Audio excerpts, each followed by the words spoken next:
My name is Andres and I work as a lawyer. Throughout my career, I've seen it all. Attempted scams, frauds, and lies of all kinds.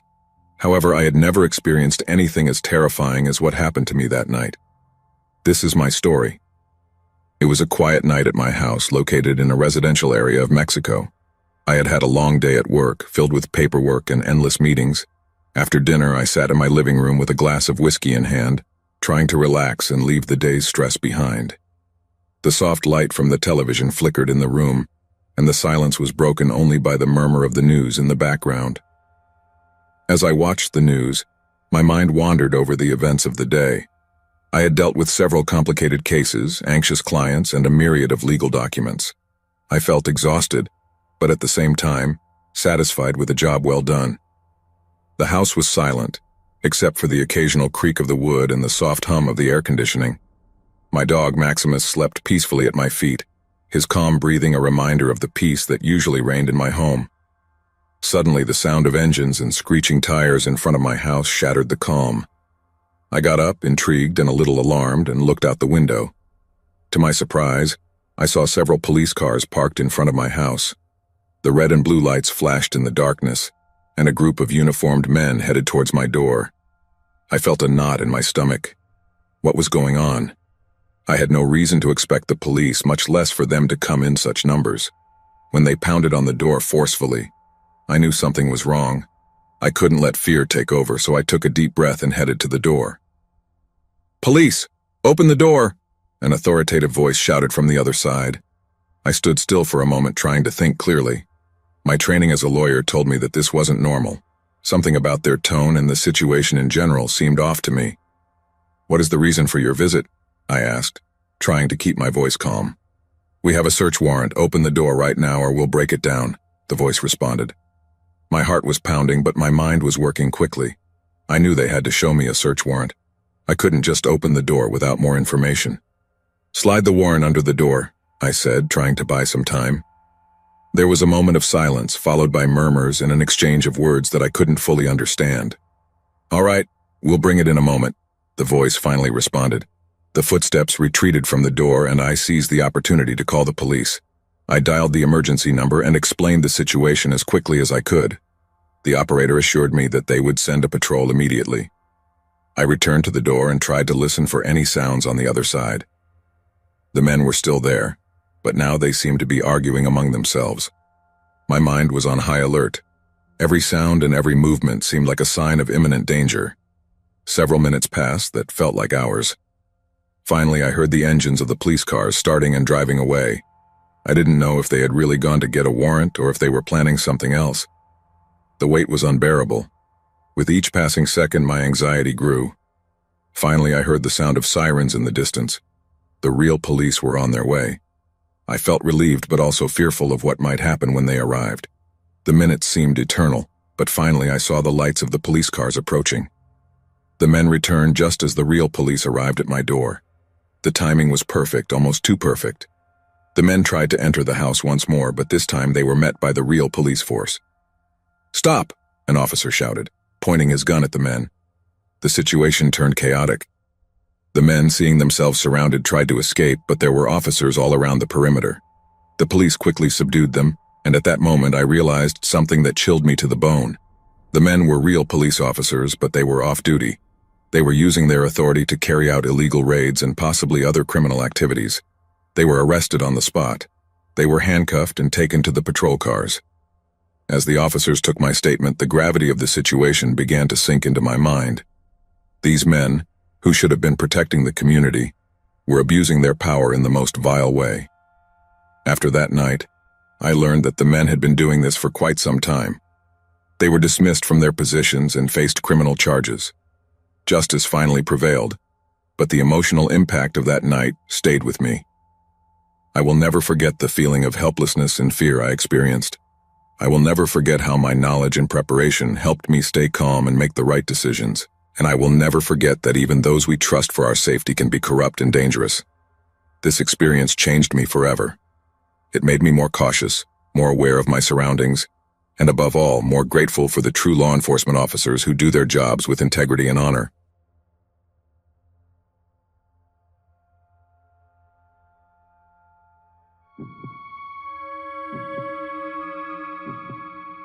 My neighborhood was always a rough place. Fights, robberies, and disputes were almost a part of daily life. It was a place where respect was earned by force, and loyalty was paid for in blood.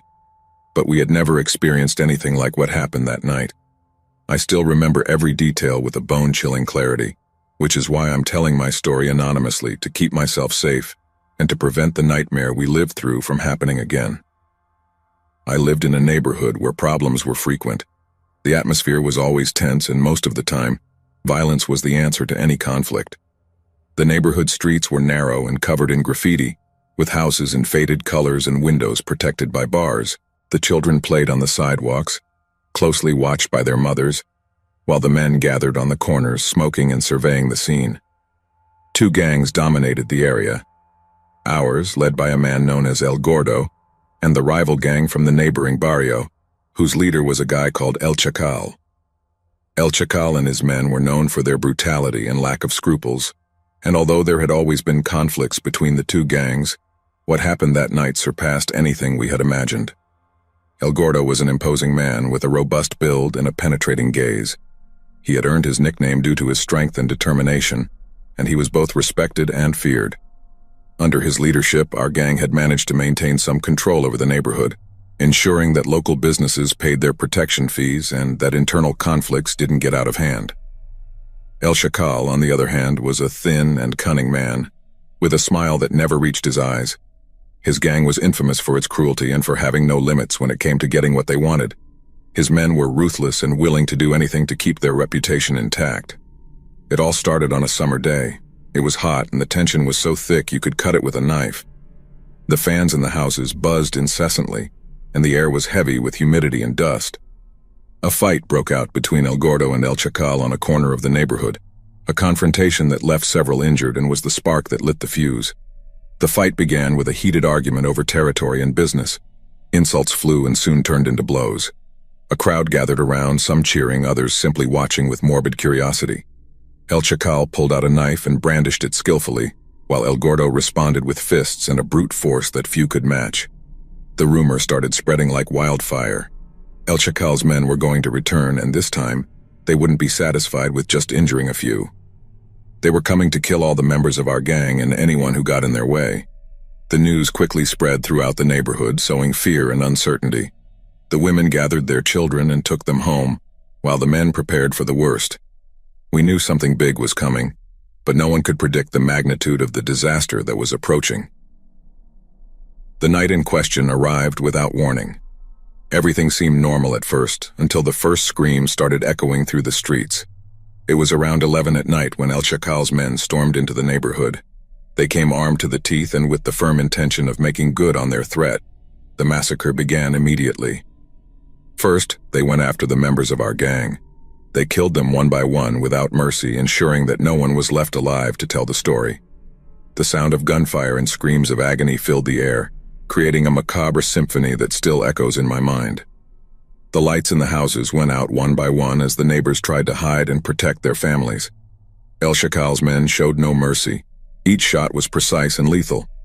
My house was on one of the corners of the neighborhood, and I had the advantage of having a back exit that led to an alley connecting to another neighborhood. When I heard the first shots, I knew I had to act quickly if I wanted to survive. My family and I hid at the back of the house, praying that the killers wouldn't find us, but our prayers were not answered. The front door was smashed open with a deafening crash, and heavy footsteps echoed down the hallway. Fear paralyzed us, but we knew we had to get out of there. I led my family to the back door, trying to make as little noise as possible. My heart was pounding so hard that I feared they might hear it. We managed to slip out through the back door just as the men burst into the room where we had been hiding. We ran down the alley without looking back, hearing the screams of terror and the echo of gunfire mixed with the sobs and pleas of our neighbors. The adrenaline drove us to keep going, even though every step we took led us further away from our home and the life we knew. Some of our neighbors weren't as lucky. The houses were ransacked, the families executed without mercy. El Chacal and his men weren't just looking for the gang members, but for anyone who had any connection to them. That night, the neighborhood was stained red with the blood of the innocent. We managed to reach a safe place, but the horror of that night still haunts us. Several of us survived because we were able to escape through the back of the neighborhood to another side, but most weren't so lucky. Many of our friends, neighbors, and loved ones died that night. It was a massacre, a night of terror that I will never forget. The police arrived too late when there was nothing left to save. The neighborhood was left desolate, a mute testament to the brutality humans are capable of. Today, only the memories remain of what was once our home, and the invisible scars carried by all of us who managed to escape with our lives. I've told this story anonymously because the fear still lingers. Physical wounds may heal, but the mental ones persist, and living with the fear that something like this could happen again is a burden I carry every day. Sometimes I wonder if I will ever find peace, if I will ever be able to forget the screams and the faces of those who were left behind. But until then, I will continue to tell my story, so that the night of the massacre in the neighborhood is never forgotten.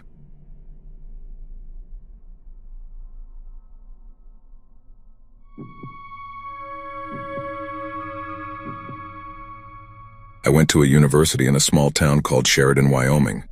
I moved there in the fall of 2009, right after one of the worst crime waves shook the entire community from top to bottom. The craziest part is that I moved into a house just 2 doors down from where it happened. I was living with my grandparents at the time, and they were really shocked. I remember my grandfather staying up at his desk until 2 or 3 in the morning every night, with a glass of whiskey in one hand and a gun close to the other. He's a Vietnam veteran and takes security very seriously. After that crime wave, he just reverted to his survival instincts. I was new to the community when all the information was coming to light, so it was a bit hard to follow. I'll give you the breakdown of how I understood everything. There were 3 guys in Sheridan who hung out together and were known for causing trouble, minor criminal behavior. Their names were Wyatt, Derry, and Dennis, who was the oldest at 18 at the time. To me, these names didn't mean anything, but to the people of Sheridan, they were well known, and usually the first to be blamed for many of the petty crimes happening in town. From what I understood, it seemed like these 3 had been on some sort of mischief spree, creating so much destruction around them that they got it into their heads that they needed to get out of town. This was all in their heads since they were teenagers of 15, 16, and 18 years old. Nothing they were doing was really that bad. Still, they convinced themselves that they were career criminals and were about to flee. So they started gathering what they thought they would need, mainly money. A series of nighttime robberies allowed them to amass a small amount of cash, some valuables, and a gun. Wyatt got the gun from a car he had broken into and handed it over to the group. From there, they felt like they had hit the big time, that they could now start really robbing. I think it was within the same 72 hours after stealing the gun that they broke into the Ernest's house in the middle of the night, with the intention of taking anything of value. They didn't expect to find Bob and his wife sleeping in bed, but they were prepared for it. Now trapped with the gun, they ordered Bob and his wife to get on the floor. But Bob didn't like that. He got out of bed and approached the boys, telling them to get out of the house. One of the boys pulled the trigger without hesitation. Bob took the bullet in the chest and died right there on the floor of his own bedroom. His wife stayed in bed and just watched as it all happened, which was easily the most tragic part of the story. The boys immediately realized they had messed up. They had just fired a gun in the middle of the night in a town with fewer than 14,000 residents. They could have left town that same night and never been arrested, but with their backgrounds, there wasn't a scenario where they escaped. The reality was that they didn't have transportation, so they basically hid around town until they were inevitably found. All 3 boys were caught in less than 24 hours. The investigation was clear and swift, and they were given life sentences, or at least that's what I heard. The rumor was that the life sentences were overturned for the 2 who didn't pull the trigger, but I never personally looked into it. I can't say that my time there was tainted by the event. The community was still beautiful, still had small, pleasant social circles, but I can't say it didn't affect me. Sheridan is a small town, a place where murder just doesn't happen very often. As a new face in town, I could tell when longtime residents were cautious around me. There was a shadow over the longtime residents, one of suspicion and fear of the unknown, true paranoia. As I mentioned before, my grandfather would patrol the house every night, checking the windows until sunrise some nights. The neighbors, who were reserved older folks, acted the same way. But the university was even more tense. All the staff were a bit on edge, worried, and the students were the same. The student body was large for such a small town, as many of them were from other areas like me. We were all shocked to hear about something so heinous happening just a couple of streets away. It made us look at other students with caution, as if anyone could be a thief or a murderer. I remember that first semester had some of the most tense energy I've ever felt. Not just at school, but throughout the entire town. Rest in peace, Bob. Actually, I went to high school with Wyatt, Derry, and Dennis. I won't say they were nice guys or anything, but when I heard what they did, I was shocked. I mean, these were the kind of guys who threw paper balls in class, made loud noises to distract the teacher. It was hard to imagine them breaking into someone's house and murdering them. We were all in shock that next morning, especially as all the details started to come out. They stole a gun, broke into a house, forced an elderly couple who were sleeping. It was like we were discussing details of a case from Los Angeles or New York City. What we were talking about just didn't happen in Sheridan, and yet it did, and some of my classmates were responsible. I remember Derry being funny, almost like the class clown type of guy. He had jokes and always had a smile on his face. He was the kind of guy you really watched in the hallway just to see what he would do. He came from a good family. I think they were doing pretty well financially, so hearing that he got involved with Dennis and his crime spree was heartbreaking. He was the last one I would have guessed to be involved. But as everyone said, there was something about the energy of those three guys. They encouraged each other in a way that made them think they could do anything and never get caught. Poor Wyatt, what I remember most about him is that he loved the outdoors. He liked camping, fishing, all that kind of stuff. But what he really loved was rodeo. If he had had more access to his interests and hobbies, maybe he never would have gotten involved to the extent that he did. Of the three, he seemed to have the healthiest lifestyle. He actually had his own hobbies and interests outside of causing trouble. To think that he threw it all away for just one night of what he thought would be fun is just crazy to think about now. Dennis, he's the only one who doesn't surprise me. He had a pretty long record, but aside from that, he seemed to enjoy creating chaos. He hated school, stole from stores and people's houses. It's sad to say, but he was probably always going to end up on the path to prison. He had a record of being a bully, making threats. There were even rumors that he hurt animals. As kids, we did the only thing we could do. We just avoided him. It's sick, I know, but I'm grateful it wasn't worse that night. My friends and I had nightmares for the rest of the school year about that group of guys breaking into our own homes, killing our parents in the exact same way. And I guess it really wasn't completely out of the question. A guy like Dennis had enemies, guys at school he didn't like, and all it would have taken was a small suggestion. He could have broken into another house that night, maybe even mine. As hard as it is to think about, I was there the night Bob was killed. I lived next door to the Ernests for years and years. I never would have thought something like this could happen to Bob. There was no warning, no prelude of strange events or confrontations, nothing. And that, honestly, is the scariest part for me. This case really hits home because it was completely random. These guys just picked a house that looked dark, empty, and maybe wealthy, and fully committed to the robbery. It was late at night, but I don't remember the exact time. I was actually asleep when I started hearing something strange outside. Footsteps, voices talking. I could tell they were trying to talk quietly, but they weren't doing a very good job. This really reassured me that night. I thought it was just someone getting home late. Surely someone committing a crime would take much more care to be quiet in their actions. Whatever it was, they did a few laps around the Ernest house before slipping through a window. I think it was one of the ground floor vents leading to the basement. A lot of the homes around here have basements, and the windows can be forced with enough pressure. Ours broke on one occasion with a strong enough windstorm. Being half asleep in my own house, I thought whoever it was had just gotten home. I didn't think they had slipped through a window. After that, everything was quiet. I almost fell back asleep until the shouting started. Suddenly, there was commotion next door. I had no idea what was happening. I thought maybe it was a fire or some other kind of emergency until I realized I was hearing a lot of different voices, none of which I recognized. Don't move, stay in bed or you'll get hurt, don't move, damn it. Tell us where the jewelry is, tell us the combination to the safe. This, along with other threats, was being shouted at full volume. I felt like I listened to all that for an eternity, but in reality it was probably only 90 seconds. The shouts went back and forth, most of them just being direct demands. Then I heard some kind of struggle. At this point, I was getting out of bed, thinking of grabbing the phone when I heard it. The unmistakable sound of a gunshot. I remember immediately hitting the floor, thinking the bullets could go through the walls and into my own house. We were close enough for it to be a real possibility. When the light from the gunshot flashed through the windows, I crawled to the phone and dialed 911.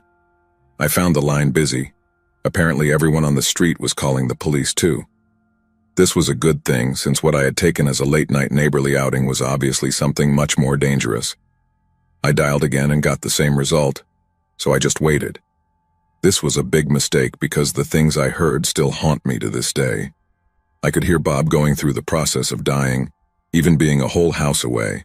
A thud, a grunt, another thud, then a ragged, gurgling breath, horrendous. This was a man I knew very well, a pillar of our community. I couldn't imagine what could have driven anyone to kill him.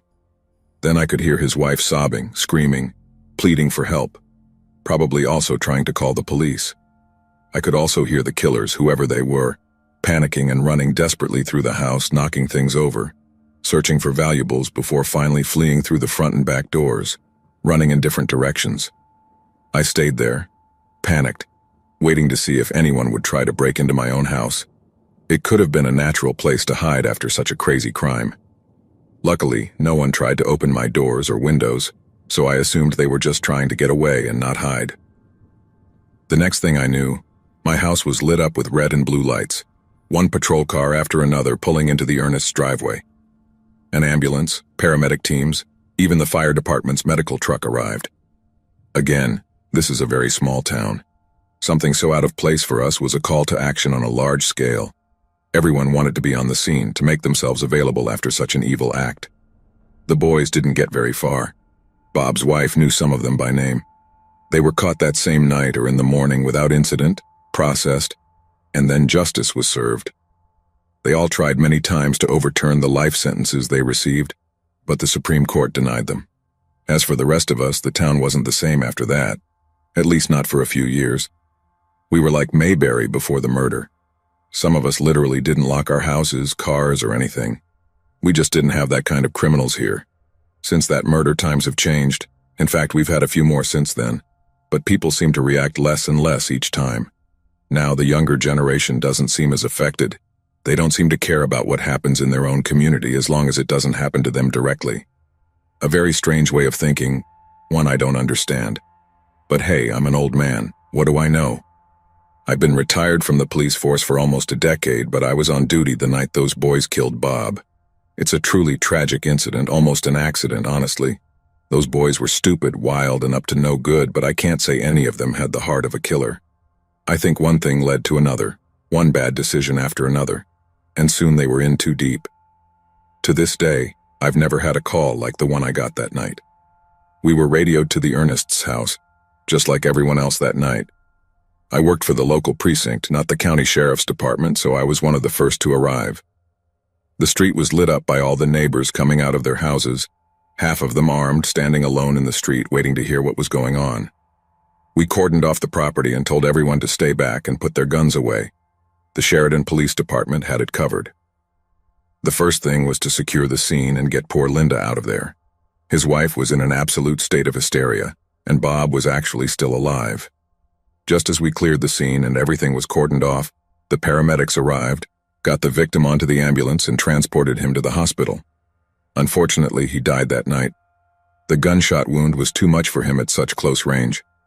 Bob was an older man, a military veteran, so it was tragic for us to see a guy like that from our community killed in his own home. Linda gave us the name of one of the boys, and it all went downhill from there. As soon as she said Dennis, I knew he could only be accompanied by certain individuals during a high-energy crime. Like I said before, these boys were dealt with many times, but we never saw something like this coming. Dennis grew up with a record of bad behavior. Fighting in school was a big deal. We caught him vandalizing things before, as well as many thefts and break-ins. That being said, every time we caught him, he was under 18 years old, so we couldn't do much and not much happened. His family didn't discipline him in a way that mattered, so Dennis just kept having that carefree lifestyle until he turned 18. At that point, I think he knew the reality of the situation had changed for him. And because of that, he decided to up the caliber of the crimes. And that was a shame because none of the boys were that ruthless on their own. Something about being together just made them constantly raise the stakes. In fact, when they were alone, they were actually good kids. Great sense of humor, good sense of work ethic. But as soon as they all got together in the same room, it turned into mischief, chaos, dishonesty, and trouble. Unfortunately, Bob and the rest of the Ernest family had to pay the price for those boys to understand the weight of their own reality. We moved quickly that night and had them all by morning. 2 of them just went home.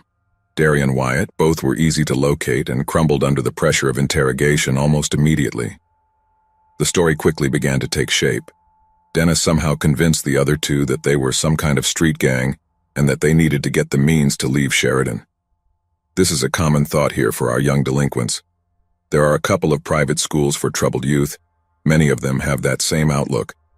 Sheridan is just a place to escape. The scary thing is that our town is very isolated, tucked along the Montana border, so the options for these boys are quite limited. Most of them end up stealing cars or wandering through the wilderness, and if it's winter, the temperatures can easily drop to what most would consider fatal. Many truck drivers around here report seeing boys trying to hitchhike along the roads in and out of towns, usually one escaping or a criminal trying to make it to the next town. It's a very strange problem to deal with living in such a rural community, but it's better than having a bunch of addicts around here, I suppose. So that's where it all started. Dennis convincing the other boys that it was time to jump town and become real-life criminals. Derry and Dennis started stealing cash all over town, literally anywhere they could find money or valuables. Wyatt had a different idea. Knowing this is the quiet little town we all know and love, he started testing door handles, knowing he would find plenty of them unlocked. It only took him a few tries, and soon he had his own little stash of cash as well as a loaded firearm. When he showed it to Dennis, it changed the whole perception for these boys. They were in it now. Finding that gun opened up a new avenue of options for these boys. Like I said, we may be the fugitive capital of the country, but very few of them, maybe none, had had the idea to get a gun before running. Nothing would ensure a faster trip. Can you imagine stopping for 3 boys hitchhiking in the cold, only for one of them to pull out a gun and tell you to drive until the tank was empty? It's creepy because that's where they were headed, but they never got to that point. Dennis ruined it all for them before they had the chance. He dropped the gun after pulling the trigger and ran like the others. We knew he wasn't armed, or at least we hoped he wasn't as we searched the whole town that night and the next morning. He knew going home wasn't a good idea, so he jumped from one friend's house to another, doing his best to avoid all the usual places he might be. A tip came from a neighbor walking his dog in the park that morning. He said he saw Dennis cutting through the area. We flooded the whole park, but he disappeared. Boys who roam at night know all the little escape avenues. Still, it wasn't even an hour after that when we had him cornered between a nearby neighborhood and some businesses. He gave up, agreed to come with us, and proceeded to dodge all the questions we asked him. Once we explained that we already had Wyatt and Derry in custody and that they had confessed and ratted him out, then he started talking. He did his best to try to pin the blame on the other boys too. But it didn't work because Wyatt had explained everything to us carefully, even admitting to finding the gun and handing it over. We even had Dennis's fingerprints on the gun, as well as Linda Ernest's testimony. All 3 boys received life sentences, but Derry and Wyatt later had their sentences adjusted to 25 years for the murder and 10 years for the break-in, a total of 35 years in prison. They'll be 50 years old when they get out, and many of the locals around here didn't even want to hear about the reduced sentence. Bob was a local businessman in town. He had the respect of just about everyone you can imagine. The craziest thing to me is that this happened 15 years ago. I've been retired for a good while now, but for many of us who've been here a long time, that murder still feels like it happened last night. Heck, to this day, nothing like that has happened again. There may have been 2 clear murders since then, but both were like parking lot disputes, or both parties were aggressive until someone went too far. No one has been shot in their own home since Bob. If we hadn't arrested them as quickly as we did, who knows what the real death toll might have been.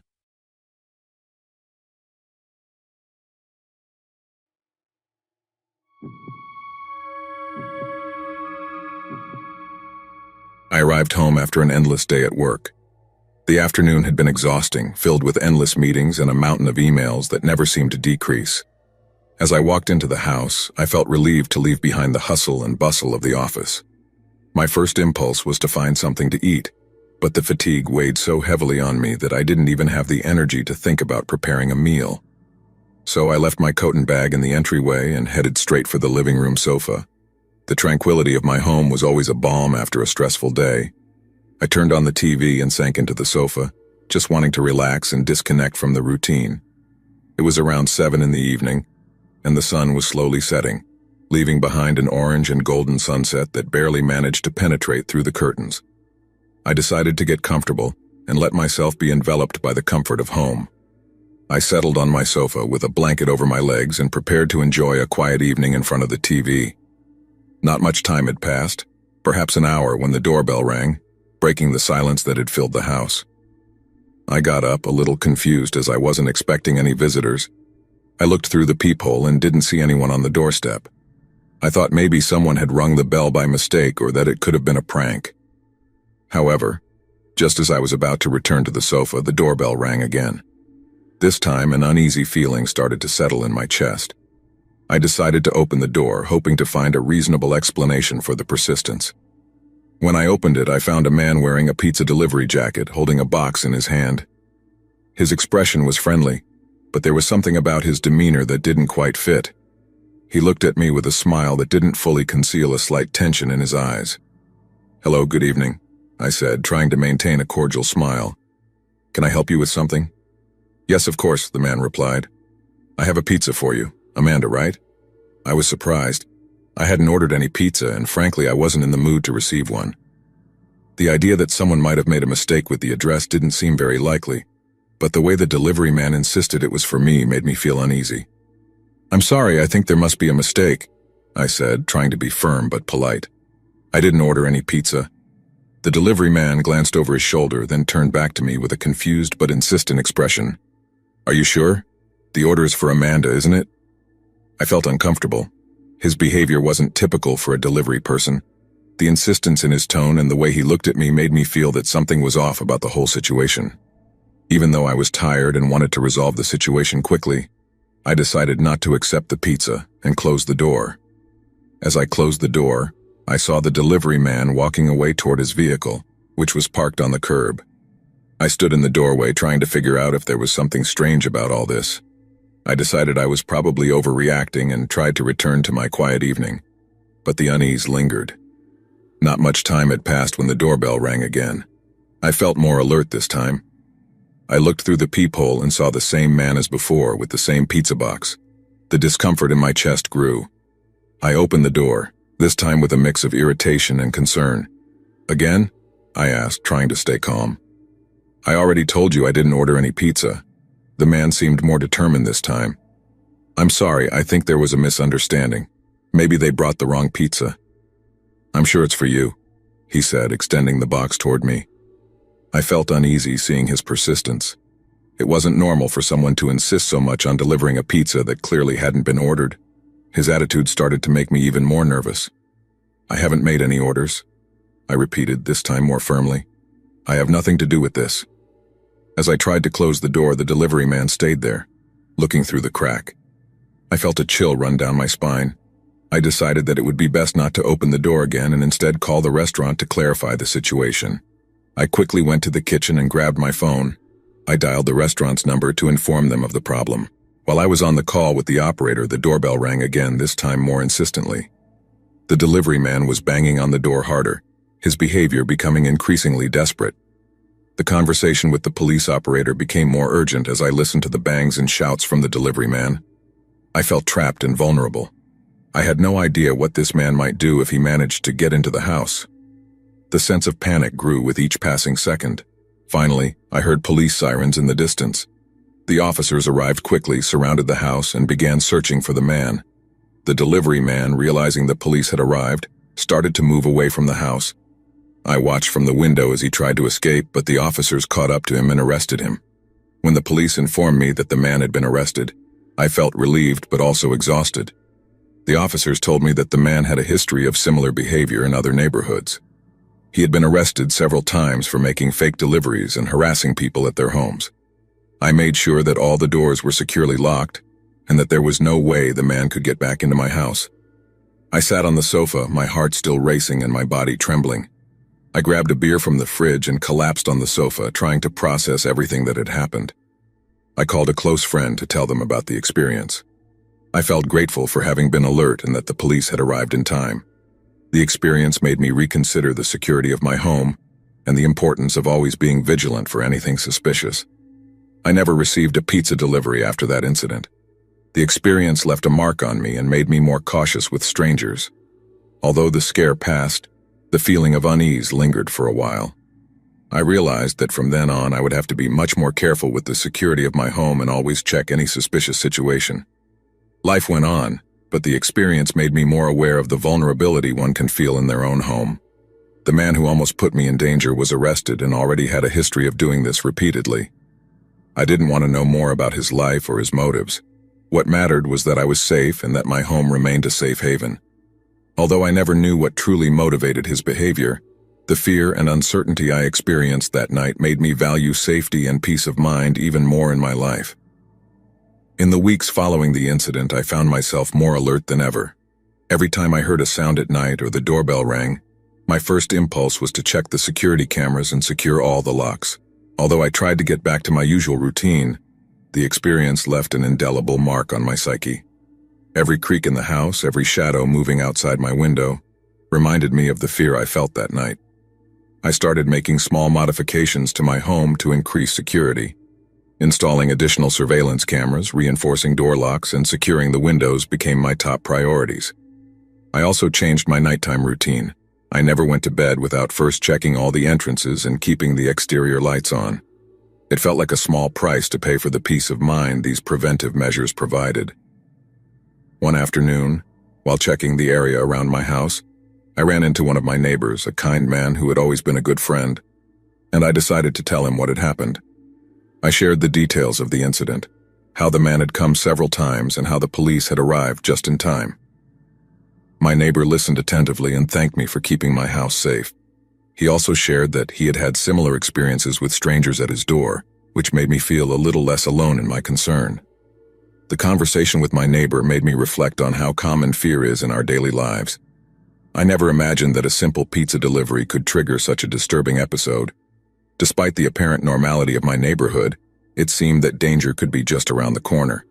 It gave me a new sense of community to know that others were also vigilant about safety and shared my concerns. As the months passed, I began to feel more comfortable in my home again.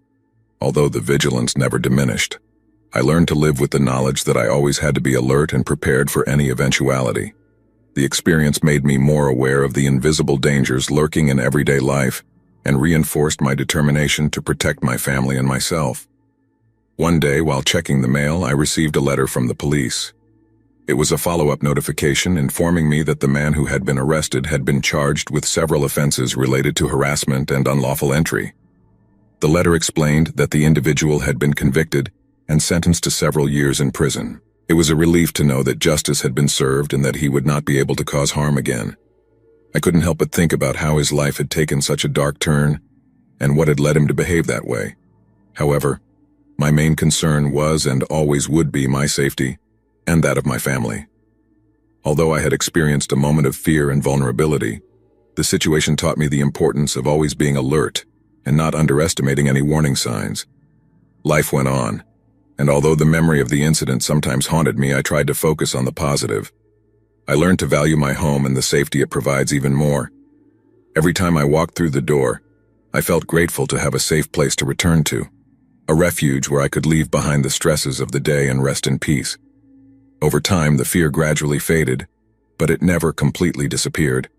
The experience left me with a sense of constant vigilance, a reminder that security and caution are vital in a world that can be unpredictable and sometimes dangerous. Although the incident was disturbing, it also made me stronger and more aware of what it means to protect my family and myself. To this day, I continue with my security routine, but with a calmer perspective. The experience taught me not to be ruled by fear, but to face any situation with proper preparation.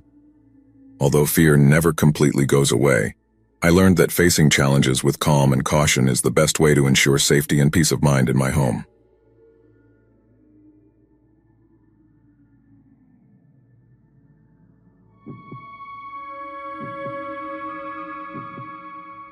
In 2012, I sat down with my girlfriend, and after 18 months of being together, I told her the darkest secret of my family. 3 weeks later, I came home from work to find that all her things were gone, and a breakup letter was on the kitchen table. I learned not to talk about this with anyone except my sister, but I also feel that if I don't let this out from time to time, it will consume me from the inside. I've survived so far by talking to therapists, but at this point I see therapy the way atheists see confessionals. They're a nice novelty but inconsequential. The internet, on the other hand, is a completely different beast. Not only can I remain anonymous, but so can you.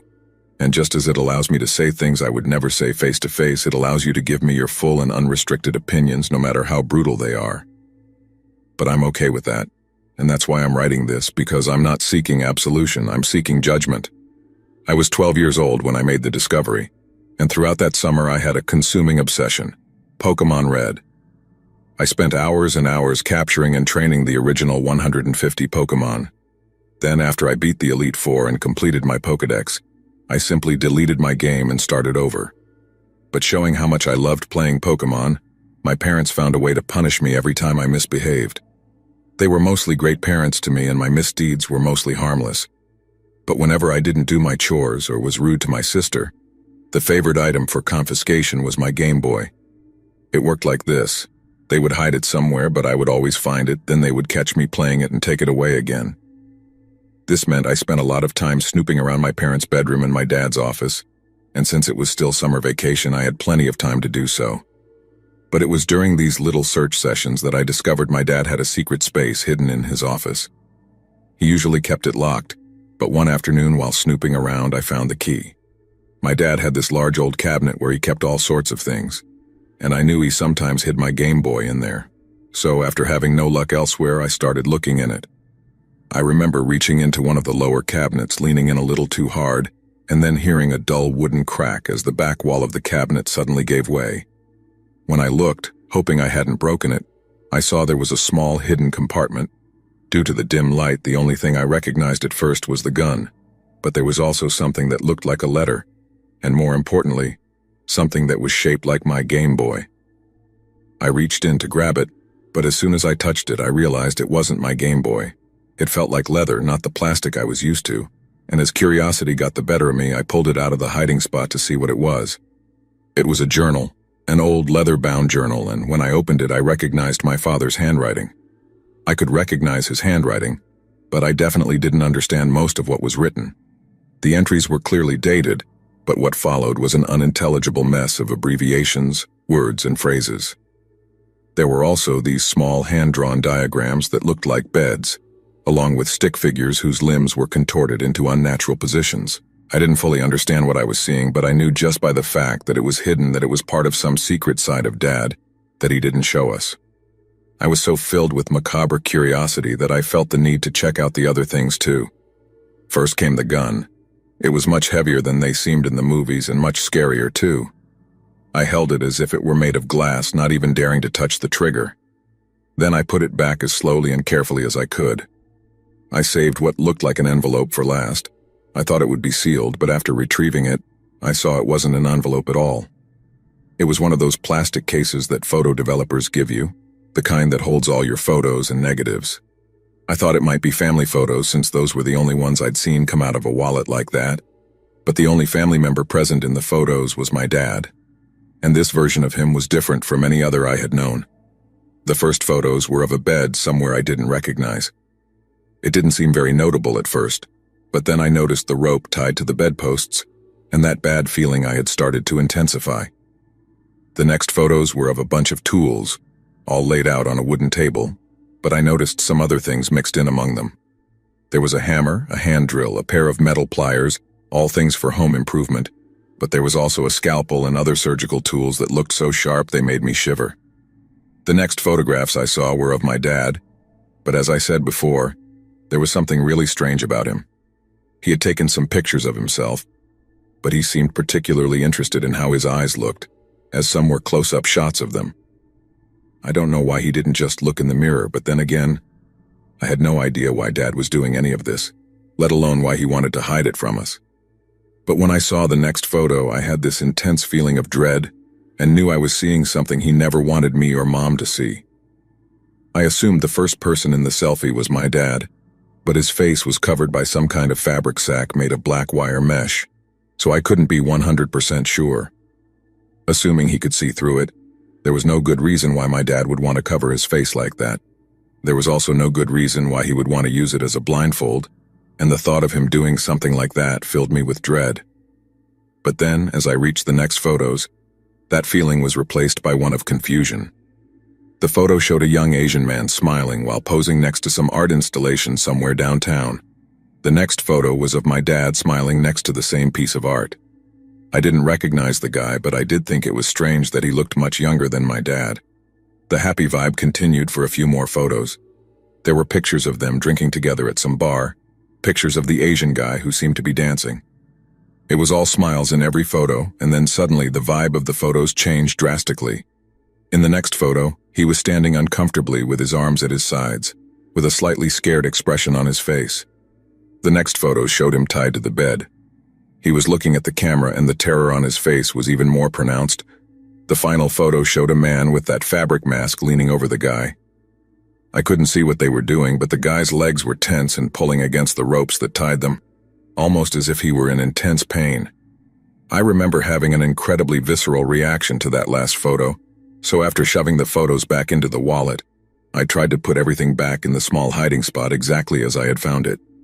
After that, I abandoned my search for my Game Boy, locked my dad's office, and spent the rest of the afternoon in my room, oscillating between thinking about what I had seen and trying to forget it all. When my dad got home from work, he simply assumed I was mad at him for confiscating my Game Boy. Only my mom noticed that there was something deeper going on, but I couldn't tell her what I had seen. If I did, it would be the end of my family as I knew it, so I just kept quiet. It wasn't that I didn't want to talk to someone about the photos. I just didn't know how to do it without some kind of family apocalypse. Besides, I wasn't even 100% sure what I had actually been seeing. I tried to pretend I hadn't seen anything, but my relationship with my dad was never the same after that. All I could do when I saw his face was imagine him in those photos, wondering what the hell he was doing with that poor, unsuspecting guy. I assumed Mom didn't know anything about what Dad had been doing in those photographs, and I felt a lot of pity for her, but at the same time I was burdened with a horrible guilt for being the only one who could warn her, but unable to do so. But then came the day when he walked into my room and asked me the question I had been dreading for almost a year. When he asked if I had been in his office recently, the words sent a chill through me. Fortunately, I had learned to hide my emotions very well, so without looking up from playing Sega, I just told him no. After that, I prayed to God he wouldn't ask me more, and prayed to hear the sound of the door closing behind him. But the seconds passed, and the door didn't close. He just stood there, staring at the back of my head, not saying or doing anything. When he asked if I was sure, I just kept my eyes fixed on the screen and gave him the most indifferent denial I could. Those were some of the scariest moments of my entire life, and even when the door finally closed, I was terrified that he was standing there, waiting to have a private chat with me. He wasn't, which was obviously a huge relief, but as I returned to my game, I started to wonder if he had really believed me. Then, like a bolt between the eyes, it hit me. A minor detail from almost 2 years ago came back into focus. After the fear became too much for me, I had just shoved the photos back into the wallet. What I hadn't done was reorganize them in their original order. Someone who really knew those photographs, someone who had studied them over and over, who knew exactly what order they were in, obviously had a big problem with me. But as I kept thinking about it, I realized something. He couldn't accuse me of having seen the photos. He couldn't accuse anyone directly because if they weren't the guilty party, they would know he had been hiding something. That little detail was the only thing that saved me from God knows what for years, and eventually the whole matter faded into the background. It was always there, but the idea of Mom discovering the photos, of seeing all the anguish and shame in her, I just couldn't let that happen. Don't get me wrong, I lived almost constantly terrified that my dad would hurt us, but with each passing day, it became easier to reassure myself that he wouldn't. The next time the photos seriously weighed on my mind, I was in my second year of college. I was on the other side of the country studying at USC, as far away as my grades could take me, but moving away brought a new dose of guilt. I felt like I had abandoned my mom and sister to whoever my dad really was, or at least used to be. I just couldn't do it anymore. I had spent 6 years oscillating between anxiety and depression, and it had been years since he discovered that someone had found his little hiding spot, as I call it. If he was going to murder us all in our sleep, I figured he would have done it by now. But then, without all that stress in my life, my mind began to compulsively focus on the finer details. I ended up spending hours reading news articles detailing missing persons or bodies found throughout the Northwest. I didn't know exactly what my dad had been doing with that guy, and sometimes I wished I had looked at the rest of the photos to know for sure. But I knew the guy's face, and I knew I would recognize it if his photo showed up in any news article about missing persons or murders. On several occasions, I considered how futile it was to spend hours reading random articles that listed the victim with an Asian-sounding last name. There must have been hundreds of them over the past decade, and when I realized I didn't actually know when the incident in the photo had occurred, I realized I was trying to find a needle in a haystack. But then, one day, on a rainy Thursday, I found my needle. I don't want to tell you the poor man's name because I don't want any of you to contact his family. They've definitely been through enough already. But as I said, I found him. I recognized the guy's face on a web page, and it was a smile I would swear I'd recognize anywhere, etched into my brain after staring at those secret photos. The article gave some details about his last known whereabouts, but mentioned that the guy had talked about visiting a friend in the weeks before his disappearance. They continued to ask for any information, basically saying the police had no idea what had happened to the poor guy. But I knew. I had known for years. I just hadn't fully realized it. Incidentally, the answer to my obsession brought a new question. What was I going to do with this information? The answer was simple. Nothing. There was nothing I could do that wouldn't have a devastating effect on my mom and sister. My sister was still quite young back then, definitely not old enough to process the fact that her father was, at the very least, involved in the disappearance of another human being. There was nothing I could do at that moment, nothing I was okay with. But now that I had my answer, I could at least plan to do something in the future. I didn't know exactly when that might be, nor was I entirely sure how I would do it, but I knew I was going to confront my dad about it, at least before he died. However, it turned out that it wasn't my father's impending death that pushed me to put my plan into action. It was my mother's. 2 years after graduating college, living and working in Charlotte, North Carolina, I received a phone call from my younger sister. Mom had cancer, terminal cancer, and it was aggressive. She had only a few months left, that's what the doctor said anyway, and I planned to spend as much time as possible with her during that time. When she finally passed away and the truth about what my father had done could no longer hurt her, I made my move and did something I should have done more than 10 years earlier. I called my father. For the first time in what felt like an eternity, I gave him an ultimatum. I told him I knew what he had done, that I was the one who had found the photos all those years ago. I told him that the only thing that had kept me from saying anything was not wanting to destroy our family, and that I wanted Mom to live a life of blissful ignorance before finally tearing apart her legacy. I gave him 2 options. He could turn himself in to the police and do the right thing, or I would tell them everything I had seen and how it could link him to the missing person case from the late 90s that I had found. The next day, I received another call from my sister, marking the second time she had brought bad news in less than 6 months. My father had taken his own life. It was a shock. I had considered the possibility that he might take his life before putting my plan into action, but I decided he just wasn't that type of person. I thought he would run, try to move to Alaska and change his name or something like that, maybe even leave the country. I guess it showed how much I really knew him, even up until the day he died. The only thing was that the whole matter didn't die with my father. There was still more work to be done. I went back home to search for the photos in his office with the intention of handing them over to the police, but they were gone. I tore the house apart from top to bottom, even checked the trash for ashes or anything like that. But I found nothing. He must have destroyed or disposed of them somewhere, but that wasn't enough. He must have known that sooner or later the police would catch him for what he had been part of, so he simply decided to end it all and deprive the victim's family of the justice they deserved. Anyway, I went to the police, told them everything I knew, and eventually got a call from 2 homicide detectives. They called several times over the course of the next few weeks, a few questions here, a few questions there. But then, while answering them, I realized how difficult the task they faced was. After the DNA samples from his office didn't match those of his victim, there was very little they could actually prove. And even if I managed to hand over the photographs, the only person they showed committing a crime was a masked man. All they could do was speculate. However, I know it was my father beneath that mask. In my mind, there's no other reason he would take his own life. He had cultivated such a healthy facade over the years, successfully hiding a past blackened by sadism and death that no one thought he was capable of such things, and he was too proud to see it all come crashing down in front of him. But even now, it's still not over. My father has since been considered a suspect in the disappearances of several young men throughout the 90s and early 2000s. I have yet to hear anything from the police or the FBI about it, but it's something that's still actively being considered. So now, all these years later, I face the possibility that my father was a real serial killer, and that my silence after discovering the photographs allowed him to continue killing.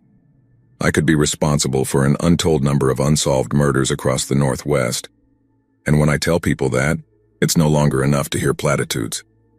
So judge me, pour your scorn on me, I promise I can take it because, as far as I'm concerned, I deserve much, much worse.